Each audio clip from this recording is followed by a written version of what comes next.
Since February 1965, our military operations have included selective bombing of military targets in North Vietnam. Our purposes are three: to back our fighting men by denying the enemy a sanctuary, to exact a penalty against North Vietnam for her flagrant violations of the Geneva Accords of 1954 and 1962, to limit the flow or to substantially increase the cost of infiltration of men and material from North Vietnam. By early February 1967, it was apparent that the communists were waging a systematic campaign to halt the bombing in North Vietnam without a mutual scaling down of their own military actions. We're willing to go to a conference room any day. We're ready to go without stopping or after stopping if they are willing to do likewise or if they're willing to make any concession. But I don't think it's fair to ask an American commander-in-chief to say to your men, ground your planes, tie your hands behind you, sit there and watch division after division come across the DMZ, and don't hit them until they're getting a mile or two of you. I don't think that's fair to American Marines or American soldiers. On 8 February, American bombers remained on their pads and carrier decks during a 4-day truce honoring Tet, the Lunar New Year. As the Year of the Goat was ushered in, it was accompanied by an unprecedented flurry of peace rumors. Speculation ran high. Would this be just another brief ceasefire followed by a resumption of heavy fighting? Or might the truce be extended in hopes of opening the way to peace negotiations? For a while, it appeared that there was something in the wind. As most of the world listened hopefully for something tangible amid the mass of misinformation, vague hints, and expressions of desire, one true signal was made. The president, with a sense of urgency, had written a letter to his opposite number, President Ho Chi Minh of North Vietnam. He had proposed a mutual cessation of hostilities and serious and private discussions that would lead toward an early peace. The letter had been sent in secret to avoid any glare of publicity that might pressure either side. The reply was equally precise and to the point. Ho Chi Minh rebuffed the president, rejecting the mutual cessation of hostilities. If the United States wanted to talk, they must unconditionally stop the bombing and all other acts of war. It was now doubly clear that Hanoi was either not receiving the American message or was confident that military victory might still be possible. To dispel any doubts once and for all as to the position of the United States in Vietnam, President Johnson would, in the weeks to come, spell out American policy from every forum he could find, from the hills of Tennessee to a rain-logged island 8,000 miles from Washington.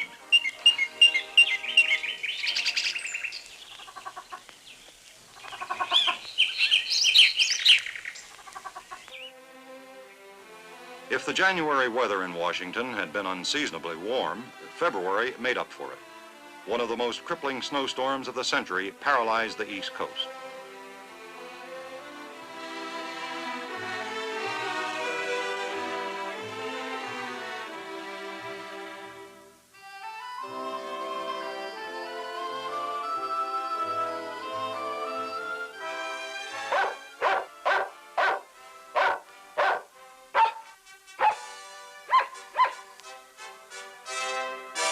In spite of over 13 inches of snow, it was business as usual for official Washington.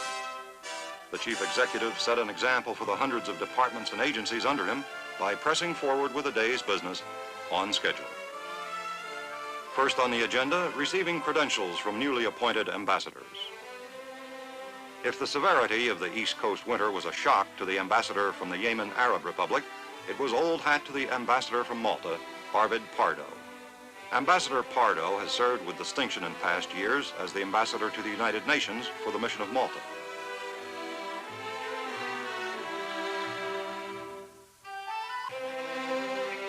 Helping Vietnam preserve her freedom of self-determination may have overshadowed many a lesser news item during February, but of equal importance and at the root of democracy and self-determination is the freedom of inquiry.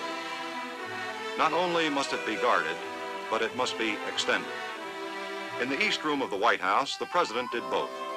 He presented the nation's highest award for science to 11 men who had dedicated their lives to enriching the lives of their fellow men. By the 9th of February, the weather had lifted. The timing was perfect, for it enabled the President and Mrs. Johnson to offer a warmer reception to one of America's oldest friends. This was the second time that King Hassan II of Morocco had visited the United States, and the first time that President Johnson was afforded an opportunity to welcome him.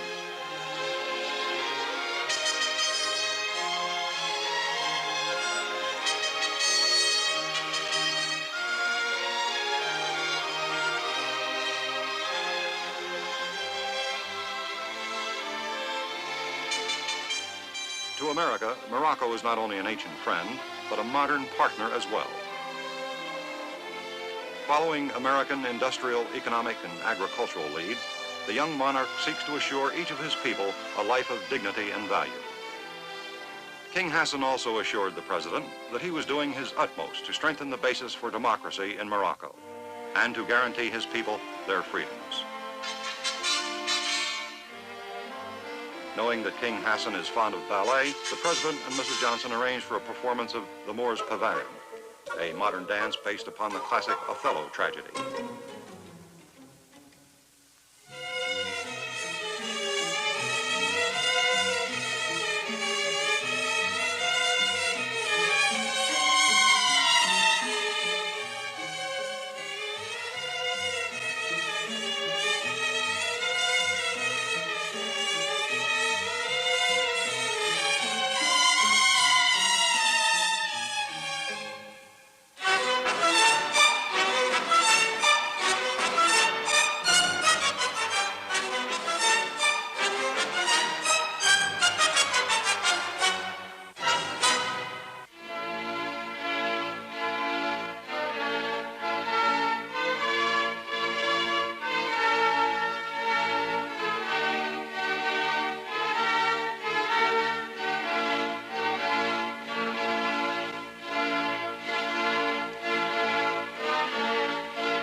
On the 14th of February, the President and Mrs. Johnson welcomed yet another chief of state to the White House. This time, a prophet whom the world once ignored at a high cost, Emperor Haile Selassie of Ethiopia.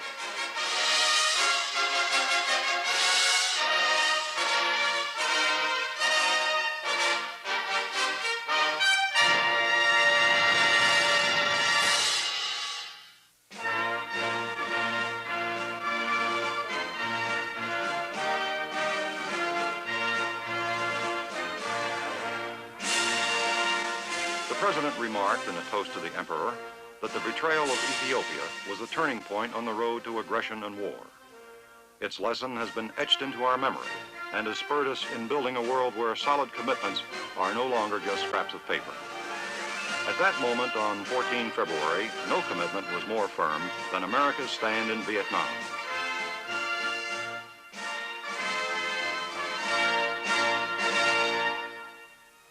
Having extended the Tet bombing pause for nearly 2 days, and having received no productive response from Hanoi, the President had ordered the bombers once again into their northern attack routes. Looking beyond the bombing, beyond the DMZ, beyond a cessation of hostilities, what was the long-term future of Vietnam? To help block out the picture, the President asked David Lilienthal to go to Vietnam and take a preliminary look at the development potential. Robert Comer, special assistant to the President, joined the legendary developer on his trip. Comer reported on the progress of the other war, the building of roads, the economic outlook, the political momentum. Mr. Lilienthal assured the President that the productive resources of Vietnam, especially those in the Delta, were fantastic. They could change the economic complexion of the whole country. In a day when the palace coup is a common political maneuver, America's orderly procedures in transferring power stand as an example to the world. Even though the system has worked for nearly 180 years, the Constitution has left room for doubt and anxiety on some specific situations. On the 23rd of February, the President removed a large portion of this anxiety by signing into law the 25th Amendment to the Constitution of the United States. Ratified by the states earlier in the month, the amendment covers many of the problems that arise when the chief executive becomes disabled. And for the first time, the Constitution provides for the replacement of a vice president should it be necessary for him to assume the powers of the presidency. Throughout February and March, the President met with congressional leaders from both sides of the aisle.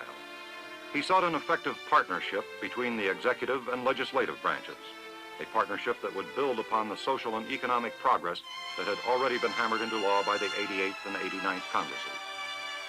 He pressed forward with a series of messages calling for laws that would protect the consumer, continue the war against rural and urban poverty, strengthen his education and health programs, chart a new course in foreign aid, and fight crime in all aspects. The newspaper the other day carried a story of the brutal murder of a young man. He was a college student, 20 years old, who had just made the honors list. He was accosted at night a few blocks from his school in Brooklyn by a band of 4 other youths. They demanded cigarettes. And when the student said he had none, one of the group stabbed him in the chest. And that young man, whose life was bright with promise, died there on that city street. The tragic story the President related was all too familiar to the readers of American newspapers. To the National Conference of Crime Control, it was but another of an ever-increasing list of sobering statistics.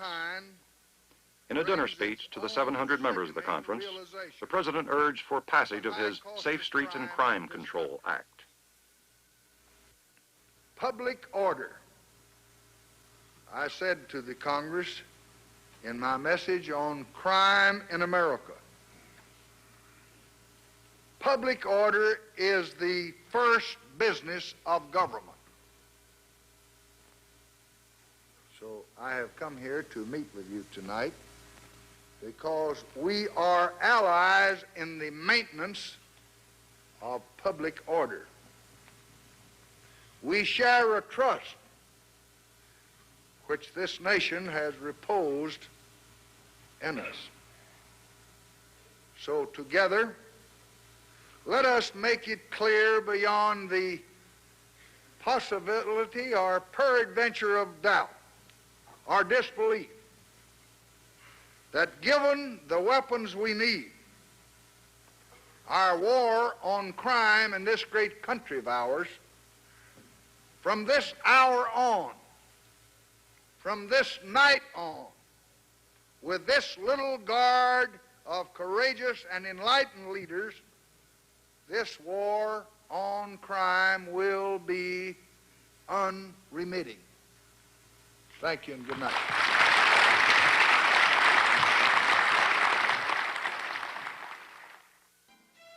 On the same day, Mrs. Johnson ushered in the spring season by dedicating a gift to the children of Washington. Right south of the border colors provided a clue to the donor, Mrs. Diaz Ordaz, the First Lady of Mexico.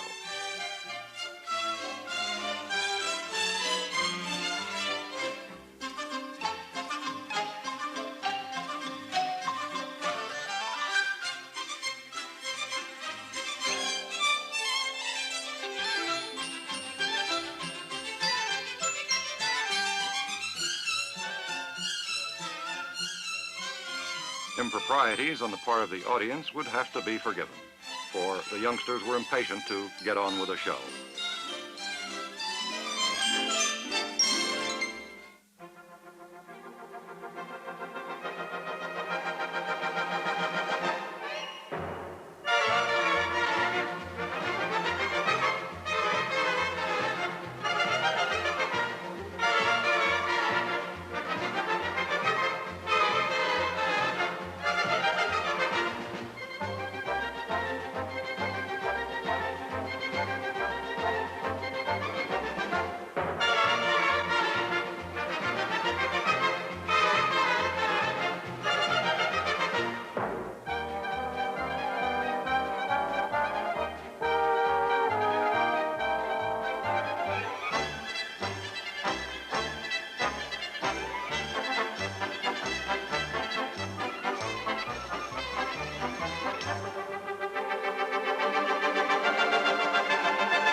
We have come here today to honor the courage of a very brave soldier.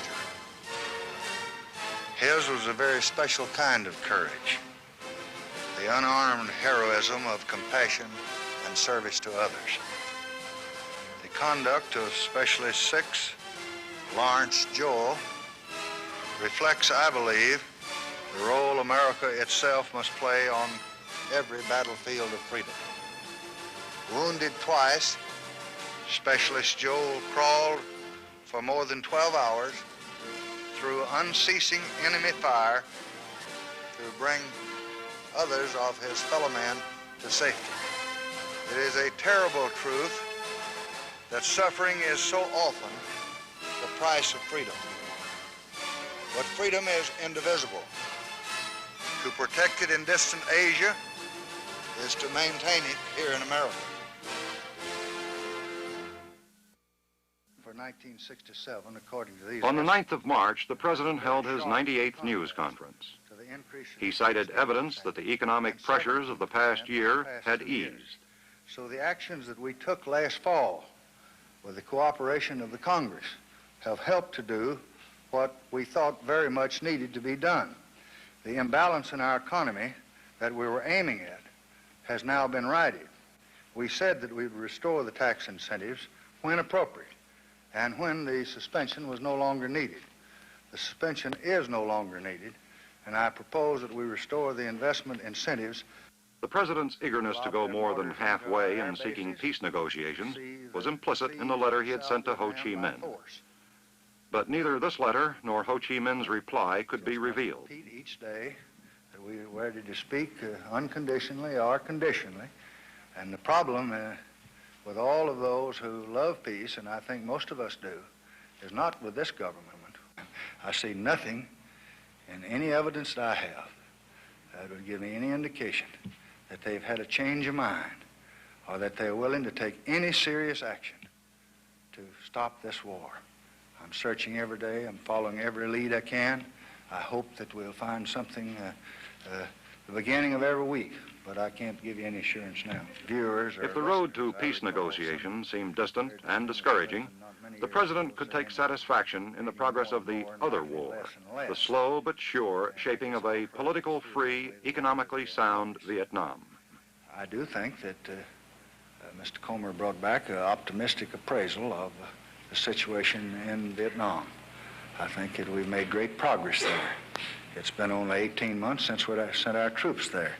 I don't think we can expect any quick overnight success story, but I will be receiving a report sometime later this month from both General Westmoreland in person and from Ambassador Lodge and from Mr. Porter and all of those engaged in Vietnam. We meet about every 6 months, and we will review in some detail our weaknesses out there and their legion, as well as our strengths. But I'm very proud of what the United States government has been able to do in the last 18 months in that area, and I'm very sure of victory, and I'm very grateful to the men who are making sacrifices to bring it about. Our Ambassador Lodge and General Westmoreland coming here for a conference. No, I expect we'll meet them in the Pacific area somewhere. I would expect it would be perhaps sometime this month. On the following day, at the White House, the President met a group of men who were making daily sacrifices in Vietnam, not in bombing nor in pacification, but in an unusual war of their own.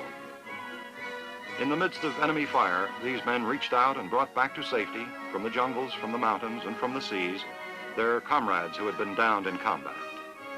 Their motto, that others may live. 7 members of the group had already given their lives in pursuit of that maxim. The President paid tribute by awarding the Presidential Unit Citation to the 3rd Aerospace Rescue and Recovery Group. The 10th of March was a satisfying day for the President.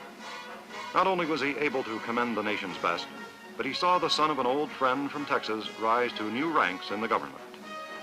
Supreme Court Justice Tom Clark administered the oath to his son, Ramsey, now the 65th Attorney General.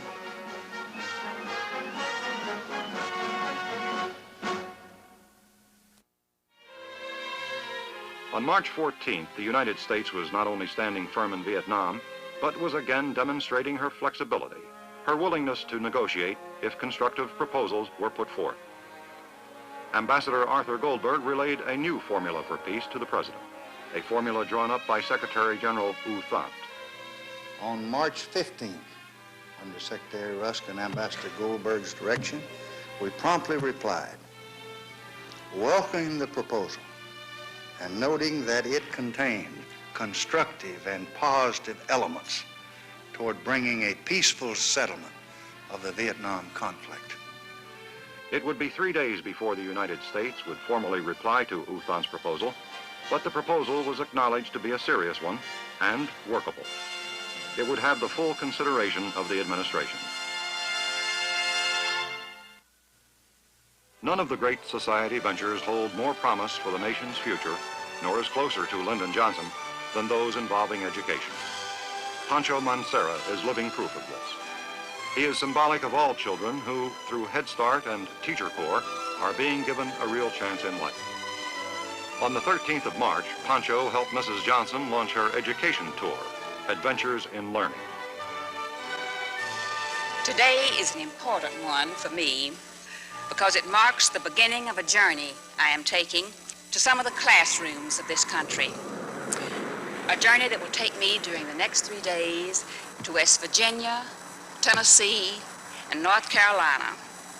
The map shows that this area, Appalachia, lies deep in the heart of the nation.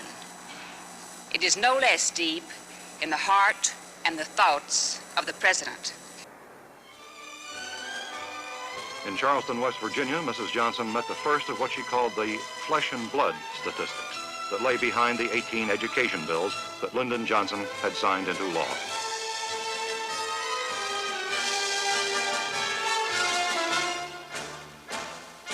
Her home for most of the next 3 days would be, appropriately enough, one that is a familiar sight to any rural school child. First stop, the Sunrise Cultural Center. Field trips to museums, planetariums, and art galleries, like Sunrise, may be the only exposure to creativity many disadvantaged children have throughout their school life.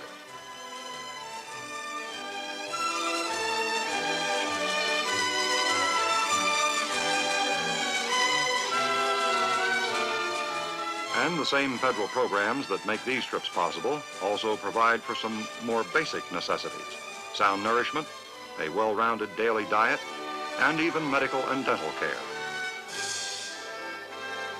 Following a late evening tour through a variety of family educational projects, Mrs. Johnson departed for North Carolina.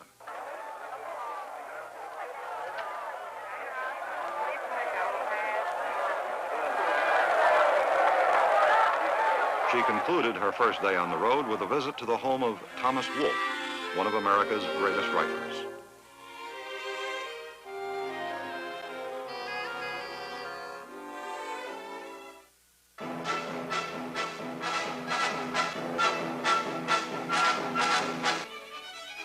On the following day, she would plunge into the heart of Appalachia, seeing firsthand not only the legendary poverty that grips the land, but the hand of opportunity reaching out to help.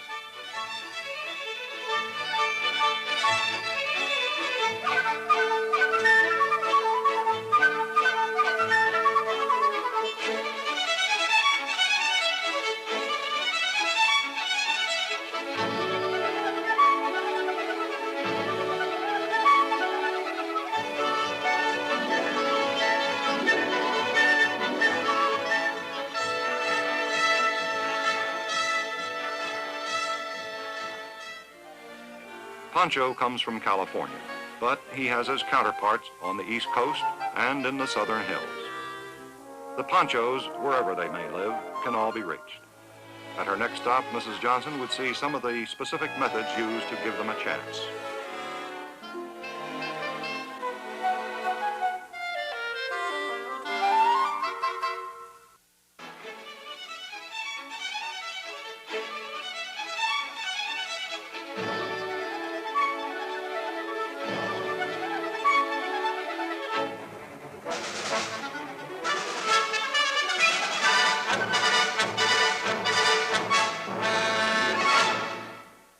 In visiting some of the classrooms of these three states, I will be glimpsing classrooms in every state where we are attacking old problems in new ways.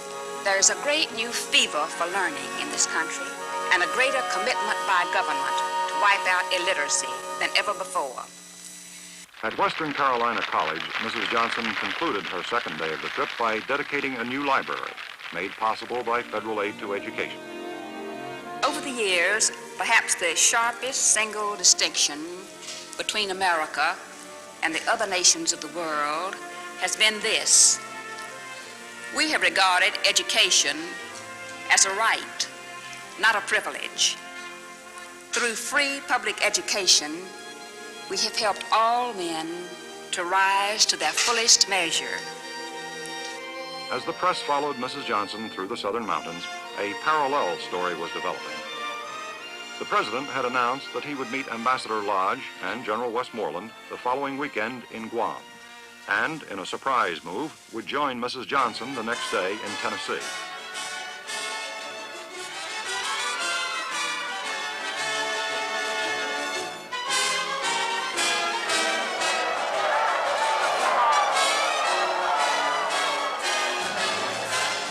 One columnist remarked that it was like old times again. After several months of intensive work, largely behind closed doors in the White House, he had once again put on his 7-league boots and was on the move. This morning I visited the Hermitage, the historic home of Andrew Jackson. 2 centuries have passed since that most American of all Americans was born. The world has changed a great deal since his day, but the qualities which sustain men and nations in positions of leadership have not changed. In our time, as in his, history conspires to test the American will. In our time, as in Jackson's time, courage and vision and the willingness to sacrifice will sustain the cause of freedom.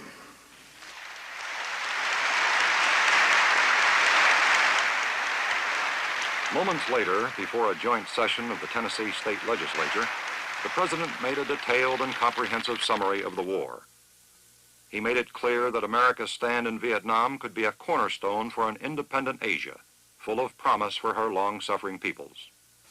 But if we faltered, the forces of chaos would scent victory, and decades of strife and aggression would stretch endlessly before us. The choice was clear. We would stay the course, and we shall stay the course.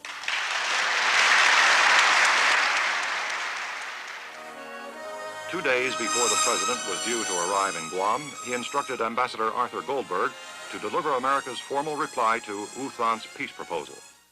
We promptly told the Secretary General that we would be consulting immediately with the government of South Vietnam and with our other allies, and that we would provide him with a full and a very prompt reply. March 15th, we said that. On March 18th, Ambassador Goldberg delivered that reply.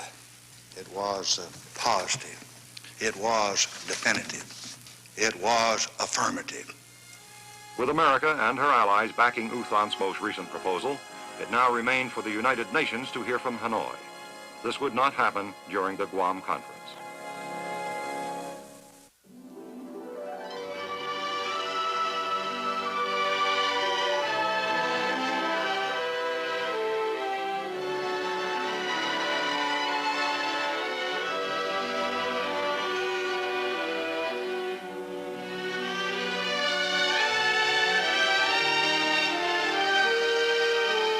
The President chose Guam as the site for the meeting as a convenience to those conducting the military and the peaceful development campaigns in Vietnam. But beyond that consideration, the President remarked, there is a historical significance to the island that stirs the memories.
Arriving only moments after the President, Chairman Thieu and Prime Minister Key stepped out on American soil.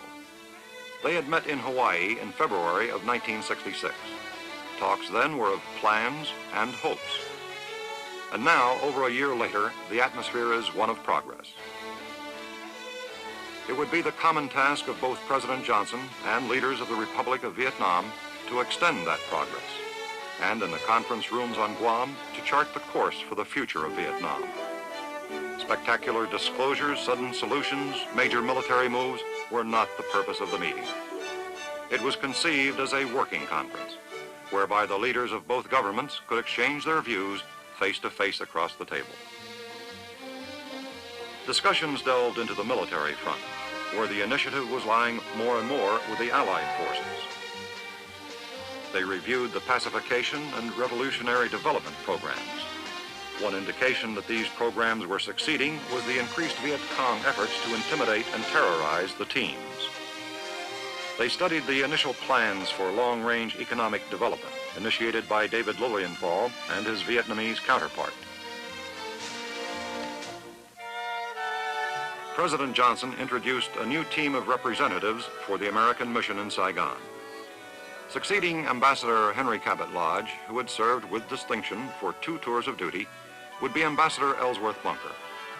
Known as a troubleshooter, Ambassador Bunker gained worldwide attention in his handling of the Dominican crisis in 1965. Special Assistant Robert Comer would be assigned to Saigon to give attention to pacification matters. The highlight of the conference, however, was the completion of the Vietnamese Constitution. Premier Key presented a copy to the President, assuring him that it would be promulgated shortly and would be followed by a presidential election in less than 6 months. We came here to discuss 7 of our major concerns in Vietnam today. First, the military progress of the war, both in the South and in the North. Second, the political progress that's being made in South Vietnam. Third, we discussed in some detail the morale and the health and the training and the food and the clothing and the equipment of our superb young fighting men. Fourth, the talks at Guam had not only underscored President Johnson's determination to stay the course in Vietnam, but had served, too, as a pledge that the United States and her allies would continue their quest for an honorable peace. And we feel refreshed by the conviction that on every front, military, political, and social, we and our allies are making substantial progress. When the inevitability of that progress finally gets through and becomes clear to Hanoi, we shall then arrive at what Churchill would have called the beginning of the end. The month of March was virtually over. Among the major items on the agenda awaiting the President's return was the Consular Treaty with Russia. After considerable debate, the Senate had ratified it with a vote of 66 to 28, thus endorsing the bridge-building policy of Lyndon Johnson's administration. The first bilateral treaty between the United States and the Soviet Union, the pact sets guidelines for the resumption of consular relations, broken off when the Cold War intensified in 1948. On March the 28th, the President welcomed the Prime Minister of Afghanistan to the White House. He knew then that neither peace nor peace negotiations would be forthcoming in the immediate days ahead. At a luncheon honoring the Prime Minister later that day, the President commented on North Vietnam's reply to U Thant's peace proposal. Yesterday, we regretfully learned from Radio Hanoi that they were informing the world that they apparently were not prepared to accept the Secretary General's proposal. They stated, and I quote to their radio, that the Vietnam problem has no concern with the United Nations, and the United Nations has absolutely no right to interfere in any way with the Vietnam question. We respectfully disagree. War and peace are concerns of the United Nations. They are concerns of all people, and we welcome the efforts of not only the United Nations, but any nation, large or small, if they have any suggestion or any contribution they're prepared to make. I want everyone who can hear my voice or see my words to know that this nation will continue to persist.